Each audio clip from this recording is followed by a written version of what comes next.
সারাদিন রোদে ঘুরে ঘুরে আমরা চলে এসেছি বহরমপুর সেফ জোনে খাবার খেতে। এখন প্রায় 2টো পার হয়ে গেছে। আমি গাড়ি চালাচ্ছিলাম, সেই জন্য ভিডিও করা হয়নি।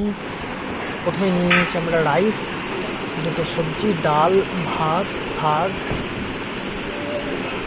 চাটনি, দই, পেঁয়াজ, আলু ভাজা এসব। তারপর আমরা নিয়ে নিয়েছি হান্ডি মাটন বিরিয়ানি। এইভাবে চলে আসছে হাঁড়িতে করে, দারুণ টেস্টি, একদম সেই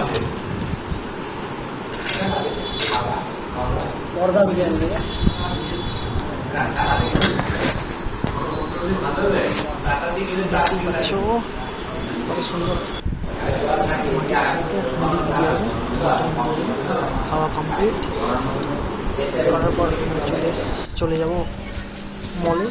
2-3টে মল ঘোরার পরে মলের যারা স্টাফ ছিল তারা ভিডিও করতে মানা করলো, সেই জন্য আর করলাম না। তারপরে বাড়ি